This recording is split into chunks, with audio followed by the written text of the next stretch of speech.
Break के बाद एक बार फिर से आप सभी का स्वागत है। खबर सुकमा से, जहां ग्रामीणों को अगवा करने का मामला सामने आया है। सर्व आदिवासी समाज की अपील का असर, नक्सलियों ने ग्रामीणों को रिहा किया। देर रात किया ग्रामीणों को रिहा। 5 ग्रामीणों को बनाया था बंधक। जगरगुंडा के कुंदेड़ के ही ग्रामीण नक्सलियों ने युवक की हत्या की थी।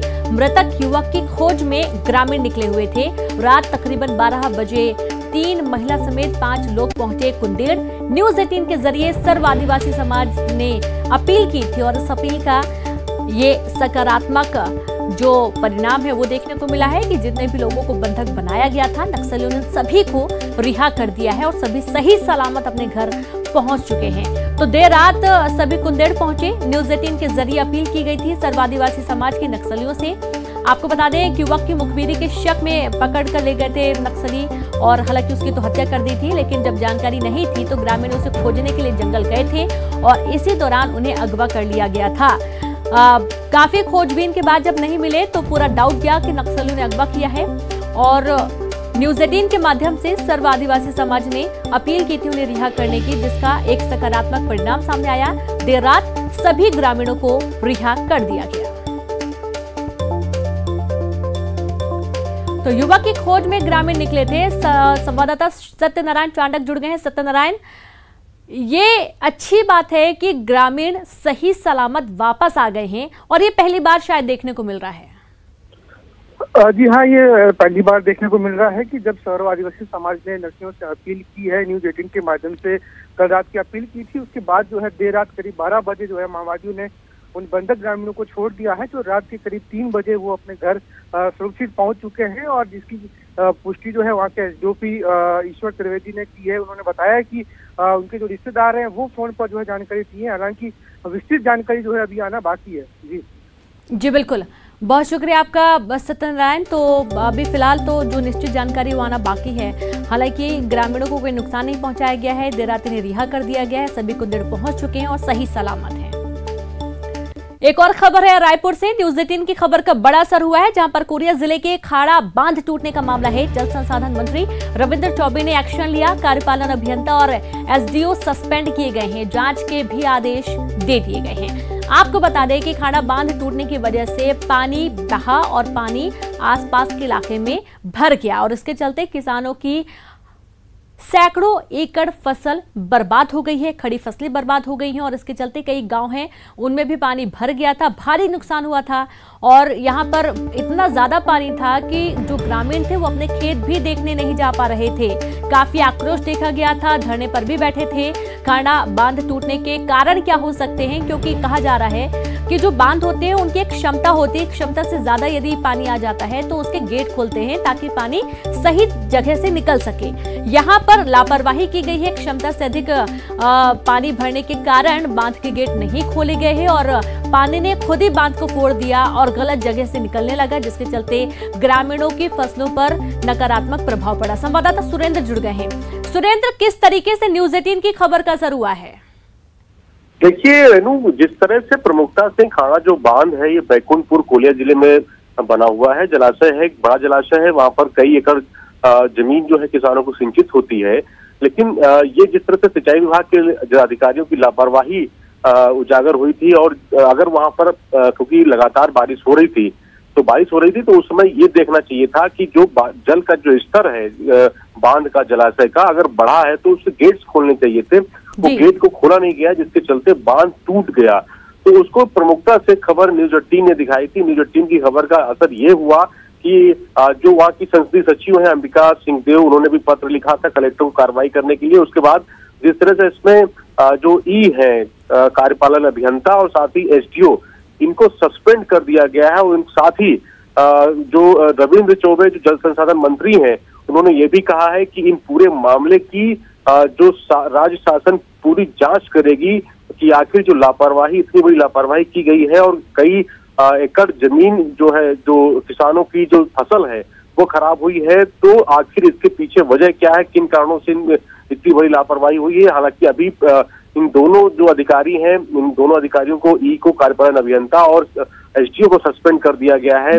तो ये माना जाए कि जिस तरह से लापरवाही, बड़ी लापरवाही थी, जिसके चलते ये कार्रवाई, बड़ी कार्रवाई राज्य शासन ने और ये बहुत जरूरी भी थी, क्योंकि इससे जो नुकसान होता है वो सिर्फ नुकसान समझ में आता है, लेकिन जिनका होता है उन्हीं को पता चलता है कि कितना भारी नुकसान उन्हें हुआ है। शुक्रिया आपका सुरेंद्र तमाम जानकारी के लिए। तो न्यूज़ 18 की खबर का बड़ा असर हुआ है, जिम्मेदार अधिकारी इसमें सस्पेंड किए गए हैं।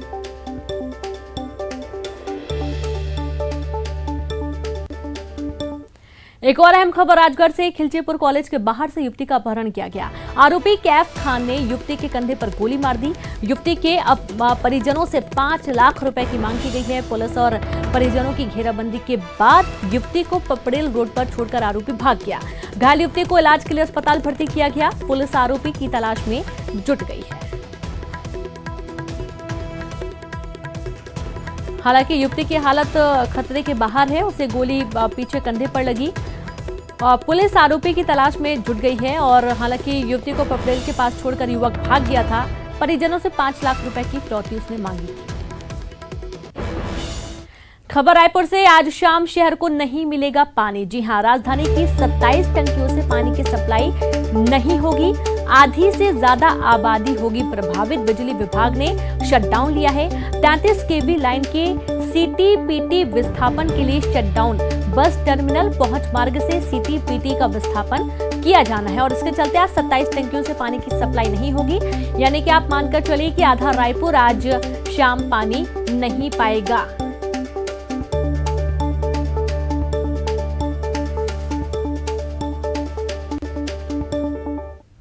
राजधानी में आम जनता के लिए पेट्रोल, सब्जी और किराना सामानों में तो लॉकडाउन लगा ही है, लेकिन आज शाम पानी पर भी लॉकडाउन लगने वाला है। जी हां, राजधानी की 27 पानी टंकियों से आज पानी की सप्लाई नहीं होगी।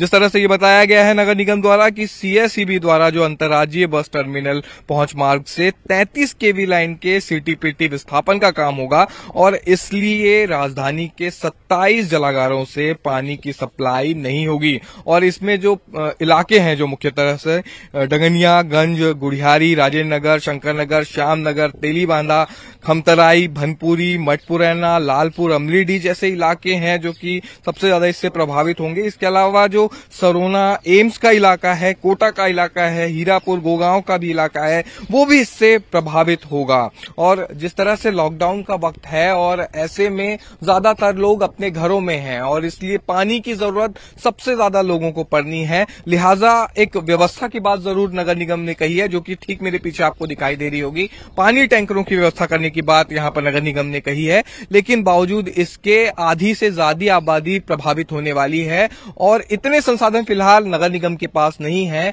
कि पूरी आबादी तक एक टाइम टैंकरों से पानी पहुंचाया जा सके। इसलिए लॉकडाउन में यदि आप घर पर हैं तो अपने लिए पानी संरक्षित रखें ताकि आज शाम आपको दिक्कतों का सामना ना करना पड़े और कल से फिर एक बार पानी की आपूर्ति हो जाएगी। कैमरा पर्सन इमरान कुरैशी के साथ देवव्रत भगत, न्यूज़ 18 रायपुर।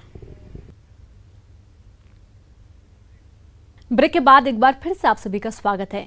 कोरोना काल में हुई ब्लड बैंकों में खून की कमी, नेगेटिव ब्लड ग्रुप का स्टॉक खत्म हो चुका है। कोरोना के कारण बीते 6 महीने में लगे मात्र 50 ब्लड कैंप ब्लड की कमी को दूर करने अस्पतालों ने शुरू की पिक एंड ड्रॉप सुविधा। तो 6 महीने में सिर्फ 50 ब्लड कैंप ही लगे हैं। बड़ी खबर आपको दे रहे हैं, जहां पर कोरोना काल में ब्लड बैंकों में खून की कमी हो गई है। नेगेटिव ब्लड ग्रुप का स्टॉक खत्म हो चुका है।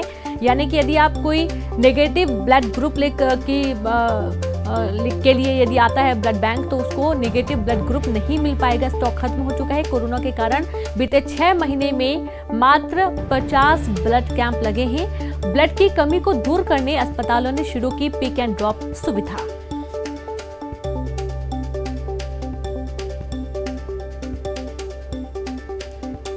तो आप ये मान के चलिए कि ब्लड की जो कमी हो रही है, इससे न जाने कितने लोगों को परेशानी भी होगी जिनका जो ब्लड ग्रुप नेगेटिव है। यदि वो नेगेटिव ब्लड ग्रुप के लिए परेशान हो रहे हैं या ब्लड बैंक लेने जा रहे हैं, तो उन्हें नेगेटिव ब्लड ग्रुप ब्लड नहीं मिल पाएगा, क्योंकि ये ग्रुप इस वक्त स्टॉक में नहीं है। तो 6 महीनों में कोरोना की वजह से 50 ब्लड कैंप ही लग पाए हैं, इससे ज्यादा नहीं लग पाए। और यही कारण है कि इस वक्त ब्लड बैंक में नेगेटिव ब्लड ग्रुप वाला जो ब्लड है वो नहीं मिल पाएगा। अगली खबर का रुख करते हैं रायपुर से। खबर, प्रदेश में नहीं थम रहा कोरोना का कहर। कल 2272 नए मामले सामने आए हैं। रायपुर में मिले 410 नए मरीज। कोरोना के एक्टिव मरीजों की संख्या 36,038 हो गई है। अब तक कोरोना के 95,623 मामले सामने आए हैं। कोरोना से अब तक 752 लोगों की जान गई है और अब तक 58,833 मरीज रिकवर हो चुके हैं।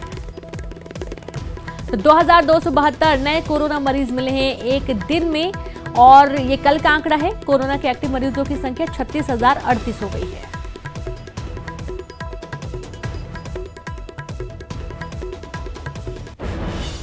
एक और बड़ी खबर, जांजगीर चांपा से नगर सैनिक की धारदार हथियार से हत्या कर दी गई। 20 सड़क पर पड़ा हुआ है नगर सैनिक का शव।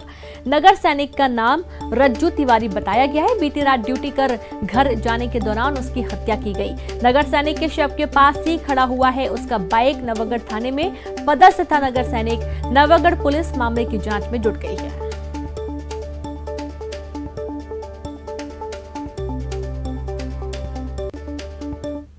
इंदौर में स्वैच्छिक लॉकडाउन की सबसे बड़ी पहल कल से हफ्ते भर 2 दिन बंद रहेगी और 20,000 दुकानें 47 बड़े बाजार भी बंद रहेंगे। कारोबारियों का फैसला लिया गया है जहां पर कई दुकानें बंद रहेंगी और 11 बजे से शाम 6 बजे तक दुकानें खुलेंगी। शनिवार रविवार को रहेंगी बंद दुकानें। तो इस तरीके से कुछ कैलकुलेशन लगाकर ताकि जनता को भी दिक्कत ना हो उस हिसाब से दुकानें खुलेंगी और दुकानें बंद रहेंगी। तो 47 बड़े बाजार बंद रहेंगे। आपको बता दें कि सिर्फ जरूरी सेवाएं ही चालू रहेंगी। कारोबारियों ने मिलकर लॉकडाउन का फैसला लिया है। बड़ी खबर आपको दे रहे हैं इंदौर से, जहां पर स्वैच्छिक लॉकडाउन की सबसे बड़ी पहल देखने को मिल रही है। कल से हर हफ्ते 2 दिन 20,000 दुकानें बंद रहेंगी। 47 बड़े बाजार की दुकानें बंद रहेंगी। कारोबारियों का फैसला लिया गया है। मिलकर ये कारोबारियों ने फैसला लिया है 11 बजे से शाम 6 बजे तक दुकानें खुलेंगी। शनिवार रविवार को दुकानें बंद रहेंगी, यानी कि मार्केट शनिवार और रविवार को आमतौर पर भी बंद ही रहेगा। इस तरीके से लॉकडाउन की सबसे बड़ी खबर है, जहां पर इंदौर में बढ़ते हुए आंकड़ों को देखते हुए जो कारोबारी हैं उन्होंने खुद मिलकर 47 बड़े बाजार बंद रखने का फैसला लिया है।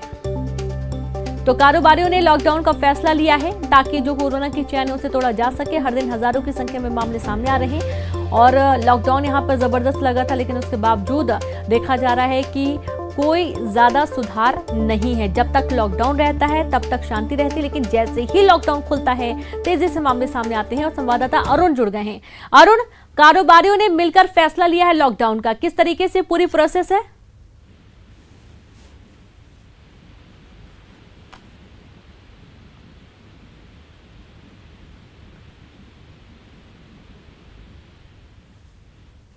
तो फिर से बात करें कि हम कोशिश करेंगे। 47 बड़े बाजार बंद रहेंगे। लॉकडाउन का फैसला कारोबारियों ने लिया है।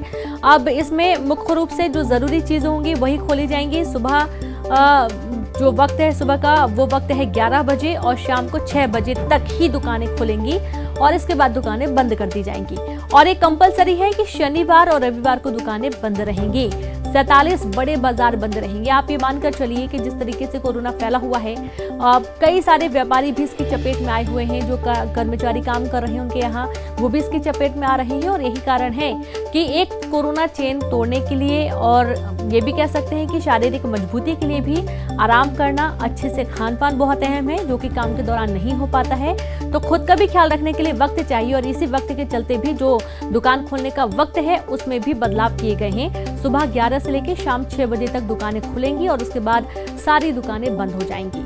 हफ्ते में 2 दिन दुकानें बंद रहेंगी, यानी कि शनिवार और रविवार को 47 बड़े बाजार की दुकानें बंद रहेंगी। कारोबारियों ने फैसला लिया है। ब्रेक के बाद एक बार फिर से आप सभी का स्वागत है। प्रदेश में कोरोना के बढ़ते आंकड़े पर रोक लगाने के लिए एक के बाद एक कई जगह लॉकडाउन लगाया जा रहा है। कोरोना संक्रमितों का आंकड़ा 95,000 के पार पहुंच चुका है। तो एक्टिव केस 36,000 से ज्यादा है और इसलिए कोरोना चैन तोड़ने के लिए लॉकडाउन लगाया गया है। आखिर कितना असरदार होगा लॉकडाउन, यह तो बाद में पता चलेगा। आप देख सकते हैं 6 तस्वीरें आपके सामने हैं। रायपुर में टोटल लॉकडाउन जारी है, लेकिन अंदरूनी इलाकों में अभी भी लापरवाही की तस्वीर सामने आई है। रायगढ़ और जशपुर में भी 1 हफ्ते का लॉकडाउन लगाया गया है। कोरबा में लॉकडाउन का 3रा दिन है। तो चलिए, पंडित दीनदयाल उपाध्याय के लोकार्पण के लिए मुख्यमंत्री शिवराज सिंह चौहान पहुंच चुके हैं। तस्वीरें हम आपको दिखाएंगे जहां आज प्रदर्शनी का भी आयोजन किया गया है और मूर्ति का माल्यार्पण भी करेंगे मुख्यमंत्री। तो ये तस्वीरें हम आपको दिखाने की कोशिश कर रहे हैं, सीधी तस्वीरें जहां दीनदयाल उपाध्याय जयंती के इस खास मौके पर आज जगह जगह कई सारे कार्यक्रम आयोजित किए जा रहे हैं और इसी कड़ी में आज मुख्यमंत्री शिवराज सिंह चौहान पंडित दीनदयाल उपाध्याय की जयंती के खास मौके पर माल्यार्पण करने पहुंचे हुए हैं। तो देखिए, तस्वीरें हैं आपके सामने जहां बीजेपी कार्यकर्ताओं को संबोधित भी आज करेंगे और ये जो तस्वीर है इसमें आप देख पा रहे होंगे ज्योतिरादित्य सिंधिया पहुंचे हुए हैं। चित्र प्रदर्शनी का भी उद्घाटन आज होने जा रहा है और आज पंडित दीनदयाल उपाध्याय की जयंती के खास मौके पर मूर्ति का अनावरण भी होने जा रहा है और मूर्ति को माल्यार्पण किया जाएगा, नमन किया जाएगा और साथ ही चित्र प्रदर्शनी का भी उद्घाटन आज मुख्यमंत्री शिवराज सिंह चौहान करने वाले हैं। तो ज्योतिरादित्य सिंधिया पहुंच चुके हैं, तस्वीरें आपके सामने हैं। देखिए, चित्र प्रदर्शनी के आयोजन के खास मौके पर पहले पंडित दीनदयाल उपाध्याय की जो छायाचित्र है उस पर श्रद्धा सुमन अर्पित किए जा रहे हैं, माल्यार्पण किया जा रहा है और नमन किया जा रहा है। बड़ी संख्या में जो बीजेपी कार्यकर्ता हैं, समर्थक हैं, वो भी यहाँ पर आपको देखने को मिलेंगे। तो ये सीधी तस्वीरें हम आपको दिखा रहे हैं। भोपाल में सीएम शिवराज सिंह चौहान भी माल्यार्पण करेंगे।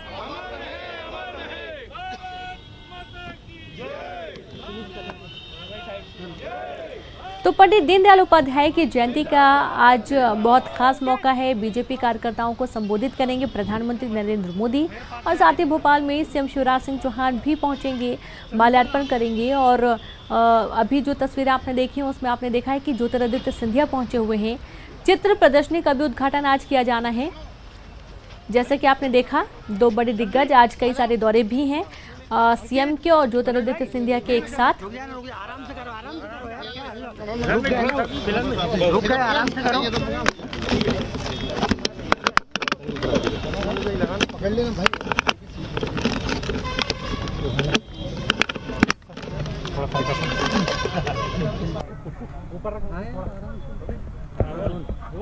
आज हमारे प्रेरणा स्रोत और राष्ट्र के महानायक पंडित दीनदयाल उपाध्याय जी का की जयंती है।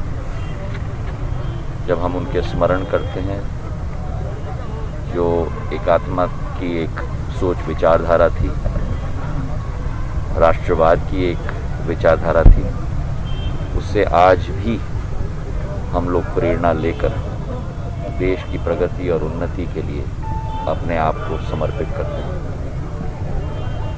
हमारे इस भारतीय जनता पार्टी के प्रेरणा स्रोत के रूप में जिन्होंने मार्गदर्शन दिया था, रास्ता दिखाया था, आज उसी रास्ते पर चलने के लिए हम लोग सब एक साथ मिलकर एक भावना के साथ संकलित होकर आगे चलने के लिए हम लोग तैयार हैं। सर, महाजनसंपर्क अभियान का आज से शुभारंभ हो रहा है बीजेपी का। मैं मानता हूं कि जनसंपर्क मानवता की एक बहुत महत्वपूर्ण अंग है और मानवता की सोच विचारधारा पे अगर हम लोगों को चलना हो तो वासुदेव कुटुंबक पूरा